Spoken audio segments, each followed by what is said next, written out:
Today's good news.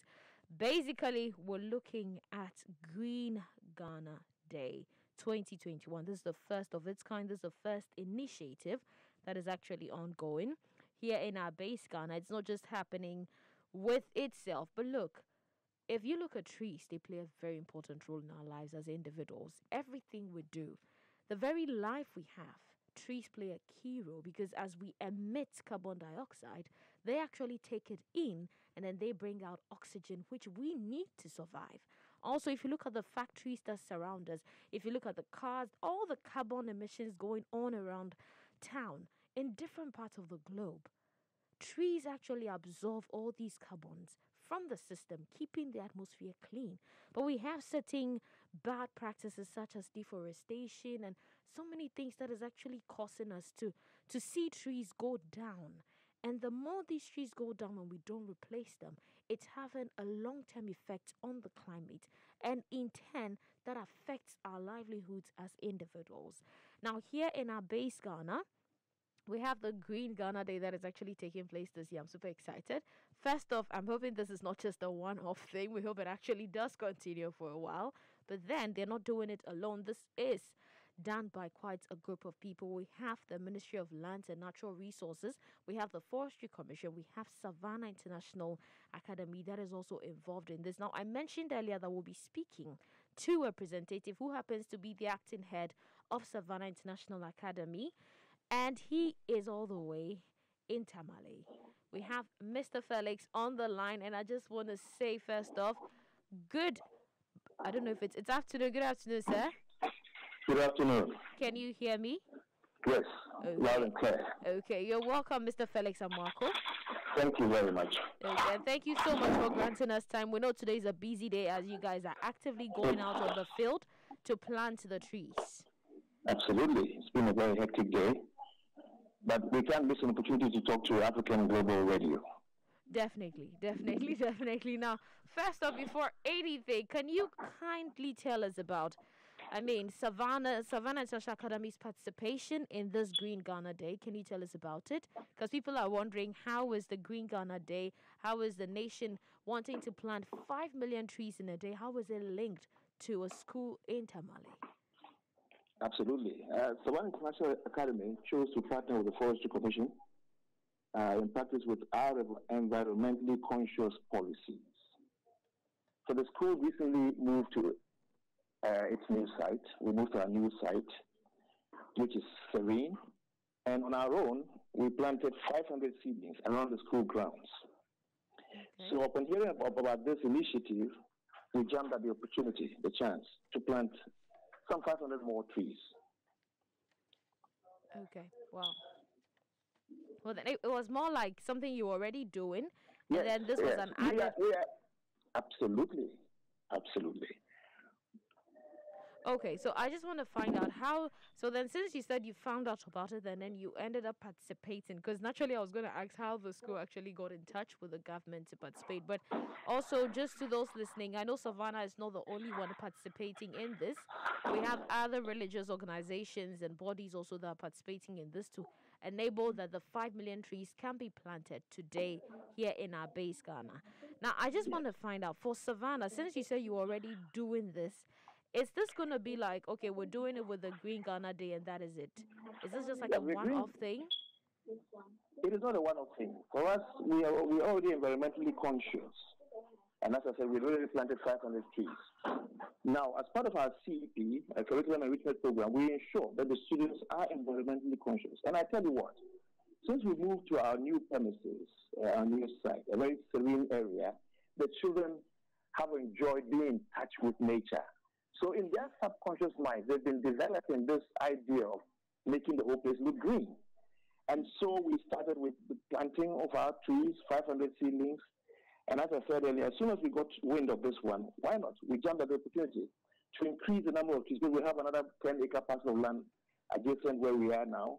And we thought, why not? Let's take advantage, get seedlings from the Forestry Commission, and plant around the periphery, the perimeter, the outside perimeter of the school. The new site. Definitely. I feel the children must really enjoy being able to put their hands to the ground and get the work done. Actually, the practicality of it's not just about sitting in the classroom and learning about it. Now, one thing I want to find out is what you mentioned that you have eco-friendly policies that you have ongoing. What are some of the activities that the school engages in that put forward these eco-friendly natures? We have had the students to engage in gardening, learning how to grow salad and reselling. Okay. We are going to harvesting of rainwater, Okay. going also into biofuel digesters and biogas. So yes, Wow. we have started something and are continuing. At the new cycle, so water is a problem. So the next project is how to harvest the rain, channel the water down into tanks for use at the new site. Next up will be biofuel digesters and biogas, so that we can generate gas from some of these the waste that we generate at the school. Yes. That is actually quite the great work that is being put in there. And how are the students being prepared to? I mean, I feel like you've already answered this question because for children who are putting their hands to work and understanding and respecting the fact that the whole ecosystem has to be kept in a way, I believe they have a high respect when it comes to ensuring that the fragile environment is being looked after properly. Absolutely. It is part of our ICEP, where we give them skills, and we let them realize that the environment is important. They need to take good care of the environment. So we are into sanitation projects, we're into community outreach projects. We are also into getting them to be conscious of the environment in which they live. I think most schools will be good if most schools could actually employ this so that we have a greater appreciation for this and we don't necessarily need to set up a day just to be participating or carrying out such activities, but then it will actually become an ongoing thing and a daily thing. We think that, yes, this day is just a starting point. As I said earlier, we had already done 500, yes, and we're planting more. But we also believe strongly that this is only a starting point for all of us. I mean, if you plant a tree, you've got to nurture it, you've got to water it, and ensure that it grows into a full tree. Yeah. So this is going to be an ongoing exercise for us. In fact, in the case of our students, we have given each student 17 seedlings to plant and to nurture them and ensure that they grow into full-grown trees. Wow. So it's not just planting and walking away, but planting and, taking care of the plants so they grow into full trees, over the next few years. Wow. So then each child is responsible for it. They 17 seedlings. 17 seedlings. And then at the end of the day, each one of them is taking at least one seedling home, which they're going to plant and nurture. And they'll be writing reports about the development of the trees, the growth of the trees over the years. Wow, that is great work being put in by the school, and I strongly would advise. I mean, I don't know whoever is listening to us, but I think it'd be great if other heads of schools, other schools would actually pick this up. And I believe if we look at it from this approach, very soon we'd have the whole country green, actually. Absolutely. Definitely. Now, just before we just draw the curtains on this, I just want to say that for those who might be wondering, can you throw light on some of the dangers of not having enough trees in a country? The dangers are staring at us here in Tamale, staring at us in the face. Over the last 1 month, since the rainy season began, we have had ferocious winds, strong winds, buffeting Tamale. Pulling down trees, ripping off roofs, pulling down walls, causing damage in their wake. So if we want any examples, we have them right before us. And that is why we need to plant trees. We all know that apart from the fact that trees inhale, we as human beings, we inhale oxygen and exhale carbon dioxide, which goes to the trees, and they inhale the carbon dioxide and then exhale oxygen, which we use again, we reuse. Trees also serve as windbreaks. And I think that if for nothing at all, people should be conscious of the fact that the trees are important as windbreaks. And so they should plant them all over the place. Definitely. Thank you so much. Thank you so much, Mr. Felix Amoako. We don't want to take much more of your time. We're grateful. We hope we can we'll stay in touch and follow up on the progress. Like you said, there are going to be more things that children will be actually looking after 17 seedlings each. I'm really intrigued by that one. And I'm sure we would really like to follow up on that as time goes on. But thank you so much for your time once again here with us on the Africa Daily Show. Thank you so much.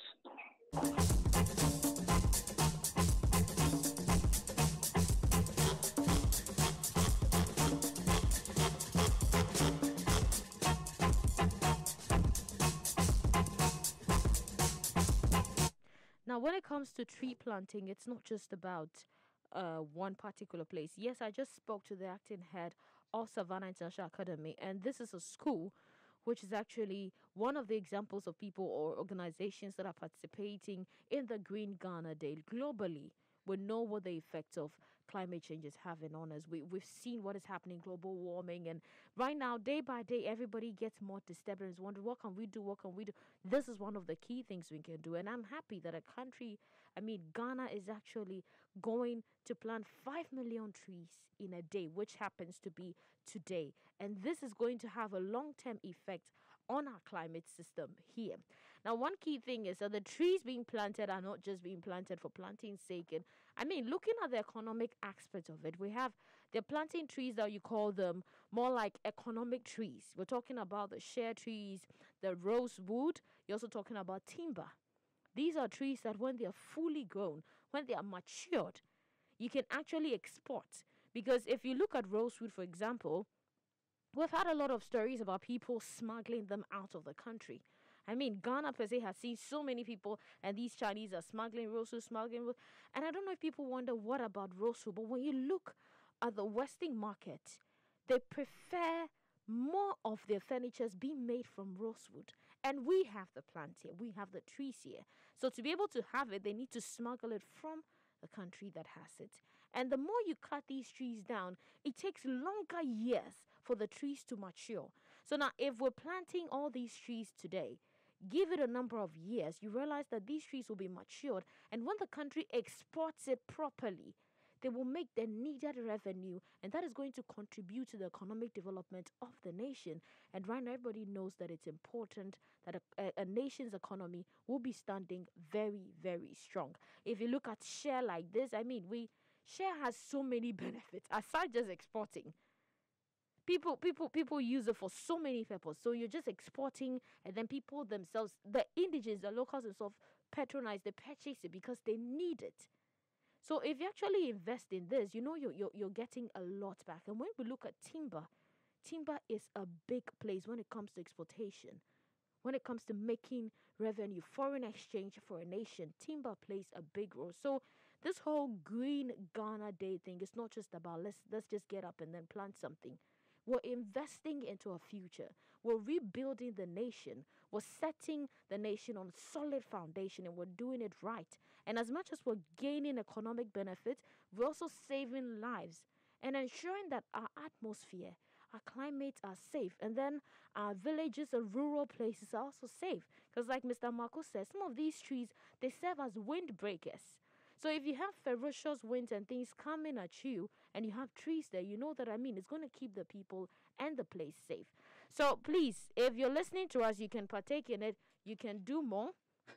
And then also you can decide to partake wherever you are. If the Forestry Commission is actually giving out seedlings, you have to write to request for it. And then you go there, you get some, and then you go and plant some. Please. Plant some in your house. Just try and plant something behind your house, in front of your house, please. Okay? Thank you.